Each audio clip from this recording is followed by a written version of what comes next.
نہیں پورے چمن سے پیار کرتے.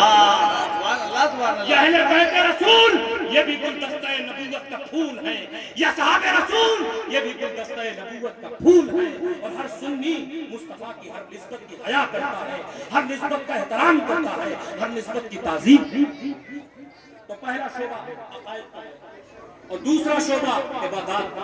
آج اس پہلو پر بھی حملہ, آج ہمیں لو لاف میں پھنسا کر عبادات سے غافل کر دیا گیا. میرے دوستوں وہ جو سازش یہودیوں کی تھی وہ کامیاب. بتاؤں کیسے؟ تاریخ اسلام کا مطالعہ کرو. یہودیوں نے کل بھی یہ بہت بڑی سازش کا شکار, آج جو بہت سی ریل سرکا کے دیکھ رہے ہو نا, یہ تم جو لوگ یہ سرکا کے دیکھ رہے ہیں سب سازش کا شکار.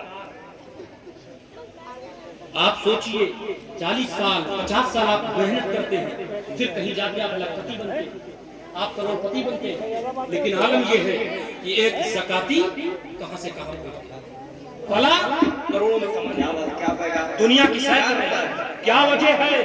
یہ تمہارے نفس کو, تمہارے نفس پہ ٹکیتی ہے. کیوں؟ جب تمہارے اندر وہ نفسانیت جاگے گی دیکھ کر تم بھی ریل بنانے پہ آبادہ ہو جاؤ گے. وہ جانتے ہیں کہ اسلام میں, اسلام حیا کا مذہب ہے, اسلام سچائی کا مذہب ہے, اسلام میں حرام ہے حلال ہے, جائز ہے ناجائز ہے, روک ہے حرام ہے, یہ کرنا ہے یہ نہیں کرنا ہے. یاد رکھو پورے یہودیوں کو, دنیا میں جتنے بھی یہودی ہیں انہیں کسی اور مذہب سے خطرہ نہیں ہے. اگر خطرہ ہے تو مذہب اسلام سے, مذہب اسلام سے. کیوں؟ کیونکہ اسلام میں شریعت ہے اور شریعت میں پابندی ہے, اور اس شریعت کی پابندی کو وہ طبیعت میں تبدیل کرنا چاہیے, طبیعت میں تبدیل کرنا چاہیے. بہت اہم پیغام پورے ہندوستان میں دے رہا ہے, اور وہ یہ ہے ریل بناؤ. آج ڈالا 1000 لوگوں نے دیکھا, کل ڈالا 5000 نے دیکھا, طلب بڑھی کہ پیسہ آئے گا 10,000 نے دیکھی. اب جانتے ہو اس میں سازش کیا ہے؟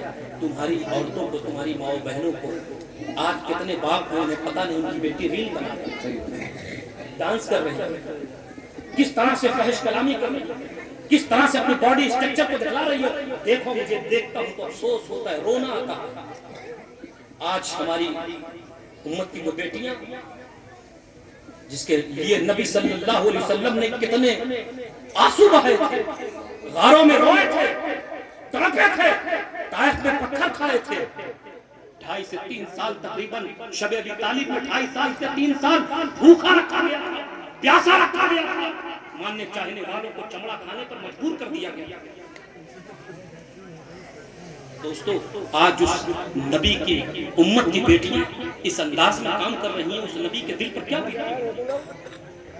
اس امت کے نوجوان ایسا کام کر رہے ہیں, نبی کے دل میں کیا بیتی ہوگی؟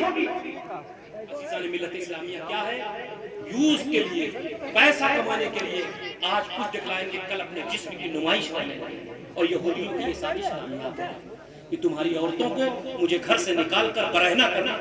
وہ آج کی سازش نہیں ہے, 1400 سال اٹھا کر دیکھ لو کہ ایک جنگ میں صحابہ کی مقدس جماعت جا رہی ہے, اس جنگ کے کمانڈر چیف حضرت سعد بن ابی وقاص ہیں. یاد رکھو ان عیسائیوں نے کل بھی تمہارے ایمان کو چھیننے کے لیے اپنی بہو بیٹیوں کا استعمال کیا تھا, آج بھی اپنی بہو بیٹیوں کا استعمال کر کے تمہارے معاشرے کو, تمہاری بہو بیٹیوں کو گندا بنانا چاہتے ہیں. تاریخ اٹھا کر دیکھو مسلمانوں, جا رہا ہے قافلہ جنگ میں, اللہ اکبر, ان عیسائیوں نے اپنی ننگی ننگی بیٹیوں کو, نوجوان جو مجاہدین اسلام جا رہے تھے اپنے لشکر کو لے کر, سعد بن ابی وقاص کمانڈر چیف, اٹھاؤ تاریخ کا مطالعہ کرو, ننگی ننگی بیٹیوں کو چھت کی دونوں طرف کھڑا کر دیا گیا تاکہ یہ نوجوان, یہ مجاہدین اسلام, یہ صحابہ کے مقدس جمان سب نواز نوجوان ہوں گے, دیکھیں گے نفسانی خواہشات ابھرے گی, اپنا مشن بھول جائیں گے, اپنا مقصد بھول جائیں گے, اپنا سارا سسٹم بھول جائیں گے, اور آگے بڑھ کر گناہوں میں ملوث ہو جائیں گے. اس لیے کھڑا کر دیا گیا. جیسے ہی سعد بن ابی وقاص کی نظر ان بیٹیوں کی طرف پڑی, اللہ اکبر, سعد بن ابی وقاص نے گھوڑے کو دوڑایا ہے اور پھر پشت اپنی پیٹھ ان بیٹیوں کی طرف کی, اور مجاہدین اسلام سے مخاطب ہو گئے اور کہنے لگے, اے مجاہدین اسلام, اے نبی سے محبت کرنے والوں، آج کفر کا اور کفر کے ماحول کا تمہارے ایمان کے ساتھ مقابلہ ہے۔ آج دشمنوں نے اپنی چال بدل دی ہے، دشمنوں نے اپنی چال بدل دی ہے۔ کل تلوار کے مقابلے میں تلوار لے کر آتے تھے، جہاد جیت نہ سکے، آج تمہارے مقابلے میں اپنی ننگی بیٹیوں کو سامنے کھڑا کر دیا ہے۔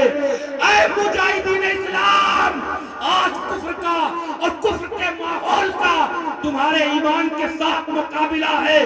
قرآن کی ایک آیت پڑھ دی، وَقُلْ لِلْمُؤْمِنِينَ يَغُضُّوا مِنْ أَبْصَارِهِمْ، مومنوں سے کہہ دو جب بے حیائی کے منظر سامنے ہو تو نگاہوں کو جھکا لو، نگاہوں کو نیچی کر لو۔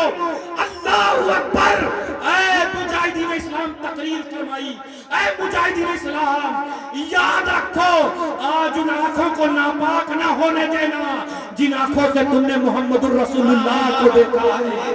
اے مجاہدین اسلام ان ہاتھوں کو نہ بڑھانا جن ہاتھوں سے تم نے محمد الرسول اللہ کو چھوا ہے۔ اللہ اکبر۔ میں دکھاؤں گا، تاریخ اٹھا کر دیکھو، وہ سارے مقدس صحابہ کی جماعت، جوان جوان صحابہ کی جماعت، نگاہیں عشق مصطفیٰ میں ڈوب کر محمد الرسول اللہ پر درود پڑھتے ہوئے ان کے بیچ سے سر جھکا کر اسی بازار سے گزر گئے۔ ارے ساری لڑکیاں دعوت نظارہ دیتی رہی، لیکن مصطفیٰ کے عشق میں ڈوب کر مصطفیٰ پہ درود پڑھتے ہوئے انہی کے بیچ سے گزر گئے، نظر اٹھا کر نہیں دے۔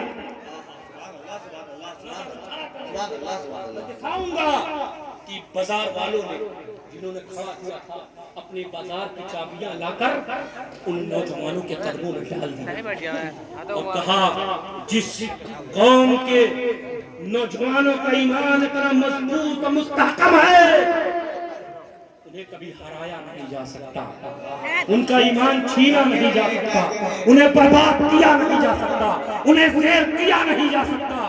اس لیے حضور کے غلاموں آج بھی اٹھو، اسی ایمان کی ضرورت ہے، ایمان کی پختگی کی ضرورت ہے۔ میرا مطالبہ یہ نہیں ہے کہ تم ساتھ بھی نبی وقاص ہو جاؤ، میرا مطالبہ یہ ہے کہ ان کے غلام ہو جاؤ۔ میرا مطالبہ یہ نہیں ہے کہ تم غوث اعظم ہو جاؤ، میرا مطالبہ یہ ہے تم غوث اعظم کے سچے غلام بن جاؤ گے۔ ساری دنیا تمہیں ایمان کر کے پکارے گی، اگر یقین نہیں ہے تو دیکھ لو بریلی کا احمد رضا۔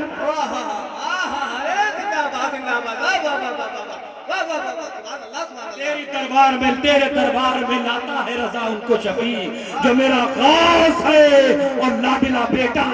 نعرہ تکبیر، نعرہ رسالت، مذہب اسلام، عظمت اسلام، فیضان مختوم عشرہ، مسلک اعلیٰ حضرت، عشق محبت، عشق محبت۔ سبحان سبحان اللہ، سبحان اللہ، سبحان اللہ۔ آج اس وقت جس تیزی کے ساتھ ہم لادینیت کے دلدل میں پھنستے جا رہے ہیں، ہماری زندگیاں غیر اسلامی خطوط پر چل رہی ہیں، ہماری عملی زندگی سے اسلام نکلتا جا رہا ہے، وہ گھر پیارے، وہ گھر جن کی چار دیواریوں میں قرآن پاک کی تلاوت کی گونج ہونی تھی، آج وہاں سے فلمی گانوں کی آواز آ رہی ہے۔